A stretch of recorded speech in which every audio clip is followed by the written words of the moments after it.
Hi friends, welcome to अक्षर codes Python for beginner series में आज हम रिकर्शन के बारे में सीखेंगे।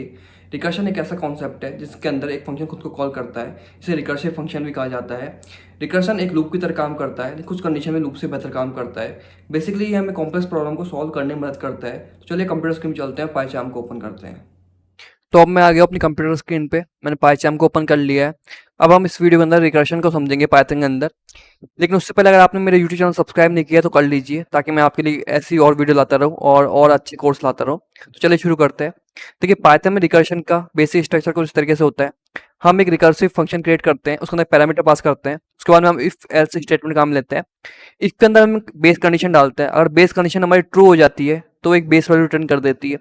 अगर बेस कंडीशन यहाँ पे फॉल्स कर जाती है तो हम एक रिकर्सिव फंक्शन को कॉल करते हैं मॉडिफाइड पैरामीटर्स के साथ में। ठीक है, फिर वो मॉडिफाइड पैरामीटर में वापस वैल्यू चेक होती है और वापस वो मेन पैरामीटर में जाती है और फिर वापस बेस कंडीशन चेक होती है।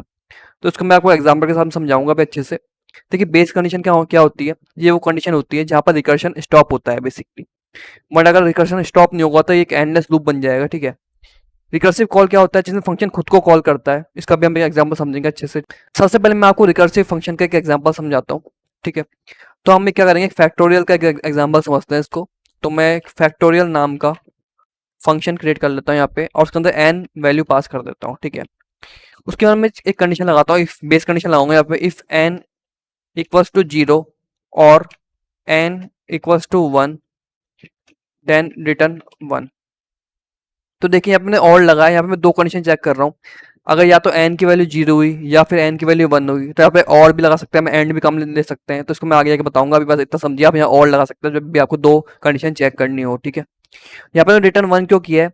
जब भी आप 0 का फैक्टोरियल चेक करेंगे तो 1 मिलेगा, और अगर आप 1 का फैक्टोरियल चेक करेंगे तो भी आपको 1 मिलेगा। इसलिए मैंने यहाँ पे कंडीशन लगाई कि अगर एन की वैल्यू 0 होती है या फिर एन की वैल्यू 1 होती है तो वो एक 1 रिटर्न कर देगी। ठीक है, और आपको फैक्टोरियल निकालना भी नहीं आता तो मैं आपको बता दूं। मान लीजिए मुझे 5 का फैक्टोरियल निकालना है, तो कैसे निकालूंगा? मैं देखूंगा 5 multiply by 4 multiply by 3 multiply by 2 multiply by 1। तो क्या मिलेगा मुझे? 5 multiply by 4 20, 20 multiply by 3 60, 60 multiply by 2 तो 120 मुझे प्रिंटर को मिलेगा। ठीक है, इस तरह से फैक्टोरियल कैलकुलेट करता है, वो पता नहीं हो तो।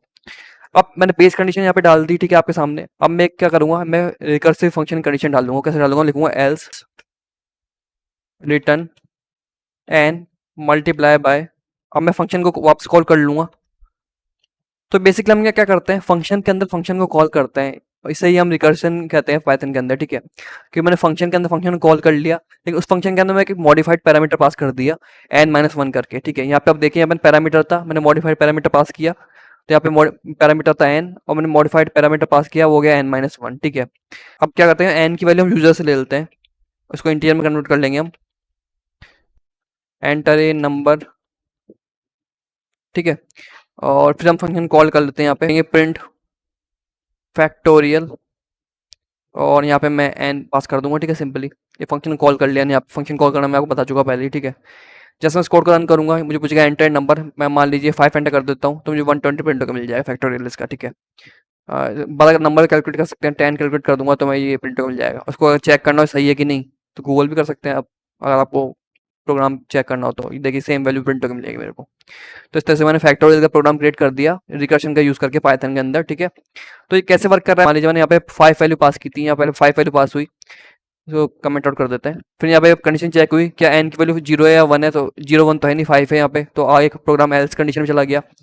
जैसे एल्स कंडीशन में गया तो यहाँ पे क्या हुआ, 5 मल्टीप्लाई बाय 4 हुआ, क्योंकि n-1 हमने दे रखा था यहाँ पे।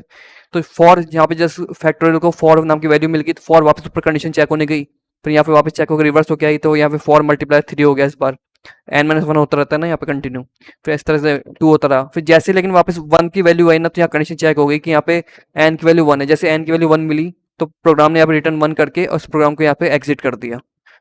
तो ये बेसिकली लूप एक तरह से एग्जिट हो गया। ठीक है, लूप नहीं है वैसे, बेसिकली ये कंडीशन है। इफ एल्स स्टेटमेंट पढ़ा होगा आपने, लेकिन यहाँ पे लूप बन जाता है। अगर यहाँ पे कंडीशन ट्रू नहीं होती है तो चलता रहेगा चलता रहेगा चलता रहेगा जब तक यहाँ पे हमने बेस कंडीशन ट्रू नहीं हो जाती है। तो बेस कंडीशन जैसे 1 होती है तो यहाँ पे रिटर्न 1 करके एग्जिट मार जाएगा प्रोग्राम। होपफुली आप समझ गए होंगे। अब देखिए, वीडियो की स्टार्टिंग में मैंने आपको बताया था कि रिकर्शन कुछ कंडीशन में लूप से बेहतर तरीके से काम करता है, और रिकर्शन को आप लूप की जगह काम में ले सकते हैं। ठीक है, तो रिकर्शन में होता क्या है, फंक्शन खुद को कॉल करता है फंक्शन के अंदर। तो ये कैसे करता है मैं आपको एक और अच्छा एग्जांपल के साथ समझाता हूँ। तो देखिए एक्सरसाइज 1 के अंदर हमने एक कैलकुलेटर का प्रोग्राम क्रिएट किया था। वो आपने वीडियो नहीं देखी तो जाके देख सकते हैं। ये कैलकुलेटर प्रोग्राम रहा। इस प्रोग्राम के अंदर हमने व्हाइल ट्रू लूप काम में लिया था। जिससे एंडलेस लूप मतलब वापस से कंडीशन प्रिंट होती रहे हमको बार-बार। जब एक बार यूज़र सारे एक्शन परफॉर्म कर लेता है तो ये बार-बार हमको प्रिंट होके मिलता रहे, ठीक है? और इस कोड को रन करके दिखा देता हूँ कैसे काम करता है ये। मैं उस वीडियो में बता ही चुका हूँ मैं आपको वैसे। मान लीजिए मेरे को ऐड करना 1 टाइप कर लूँगा मैं, नंबर टाइप कर लूँगा और 2 बार नंबर टाइप करके कैलकुलेशन प्रिंट होके मिल जाएगी मुझे।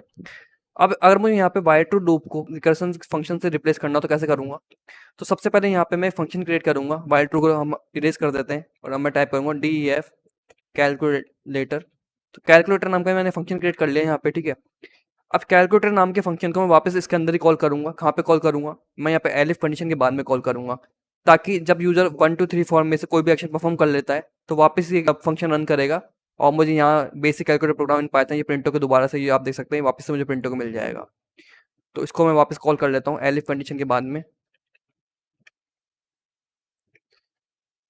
अब आप देखेंगे मुझे ब्रेक स्टेटमेंट नीचे रेड लाइन मिल गई पाइचाम के अंदर। तो ऐसा क्यों हो रहा है?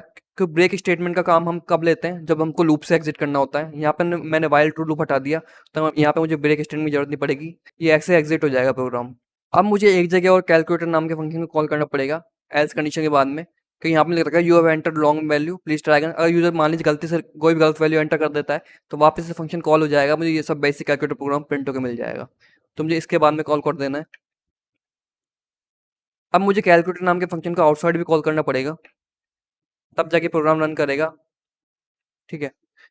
एक बार मान लीजिए अगर मैं इसको यहाँ टाइप नहीं करूँ, एक बार आपको दिखाता हूँ, तो मुझे कुछ प्रिंट होके नहीं मिलेगा क्योंकि हमने फंक्शन को आउटसाइड कॉल किया ही नहीं अभी तक। जब तक हम फंक्शन को आउटसाइड कॉल नहीं कर लेते तब तक प्रोग्राम रन नहीं करेगा। तो जैसे मैंने कॉल किया प्रोग्राम रन कर गया आपके सामने और मैं वहाँ पे कैलकुलेशन करके बता देता हूँ। मान लीजिए 55 77 कैलकुलेट किया हमने -22 मैंने 2 सब्ट्रैक्ट किया था इस बार तो मुझे सब्ट्रैक्ट होकर मिल गया। और मान लीजिए एग्जिट करना हो प्रोग्राम से वापस तो 0 टाइप कर दूंगा और एग्जिट हो जाएगा ये। और मान लीजिए कुछ भी गलत नंबर एंटर करता हूँ बाई चांस तो भी ये एंटर कर देगा you have enter wrong value please try again. तो वापस से मुझे कैलकुलेट नाम का फंक्शन रन हो गया। ये सब प्रिंट होकर मिल गया मेरे को। तो यहाँ पे हम क्या कर रहे हैं आप देखिए ढंग से। मैंने वायर ट्रू लूप को एक कैलकुलेट नाम से फंक्शन से रिप्लेस किया। उसके बाद में उस कैलकुलेट नाम के फंक्शन को ही फंक्शन के अंदर कॉल कर रहा हूँ मैं दोबारा ताकि वापस प्रोग्राम रन होता रहे बार बार। यहाँ पे मैंने एलिफ कंडीशन के बाद में कॉल किया है एक तो ब्रेक स्टेटमेंट में यहाँ से हटा दिया है। उसके बाद मैंने एल्स कंडीशन के बाद में लगाया कैलकुलेटर फंक्शन को ताकि वापस से ये प्रोग्राम प्रिंट होकर मिले। तो इस तरह से रिकर्शन काम करता है पाइथन के अंदर। हम फंक्शन के अंदर फंक्शन को कॉल करते हैं, ठीक है? ऊपर मैंने आपको फैक्टोरियल वाला भी प्रोग्राम क्रिएट करके बताया, ठीक है? वो भी आप देख सकते हैं अच्छे से समझने के लिए इसको। उसके अंदर मॉडिफाइड पैरामीटर काम में लेते हैं हम, ठीक है? तो अभी के लिए इस वीडियो में इतना ही। अगर आपको वीडियो पसंद आई हो तो इस वीडियो को लाइक करें, कमेंट करें और मेरे यूट्यूब चैनल को सब्सक्राइब करना ना भूलिए। करंटली मैं बहुत लो सब्सक्राइबर पे हूँ, तो अगर आप मेरे यूट्यूब चैनल को सब्सक्राइब करेंगे तो मुझे हेल्प मिलेगी ऐसी और वीडियो लाने के लिए। So thank you guys for watching this video.